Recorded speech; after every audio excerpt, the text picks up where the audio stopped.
లాగులో తొండలిడిచి కొట్టిపిస్తా మా నల్లగొండ సోదరులతోటి బిడ్డ నువ్వు అనుకుంటున్నావు ఈడెవ్వడు అల్లటప్పుడు లేడు అవుతుంది బిడ్డ నీకు పెళ్లి మల్లమల్లగిన ఇట్లా మాట్లాడినావు అంటే అందుకే ఇవాళ 10 ఏళ్ల నుంచి ఇక్కడ కేడీ ఉన్నాడు అక్కడ మోడీ ఉన్నాడు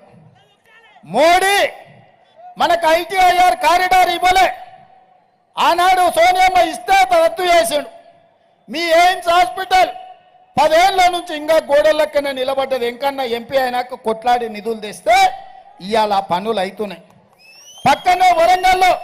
రైల్వే కోచ్ ఫ్యాక్టరీ కాకెత్తుకపోయింది బయ్యారం ఉక్కు కర్మాగారం గద్దెత్తుకపోయింది ఇవాళ ట్రిపుల్ కానీ పవర్ ప్రాజెక్టులు కానీ పాలమూరు రంగారెడ్డి ఎత్తిపోతల జాతీయ ప్రాజెక్టు కానీ ఏవి నరేంద్ర మోడీ ఇయ్యకపోతే ఇయ్యపోయిండు పాడైనోడు కానీ పార్లమెంట్లో ఏమన్నాడా కాంగ్రెస్ పార్టీ తెలంగాణ పార్లమెంట్ తలుపులు మూసిస్తుందా తల్లిని చంపి బిడ్డను బతికించారు కాంగ్రెస్ వాళ్ళు ఇంత దుర్మార్గం ఉంటుందా అన్నాడు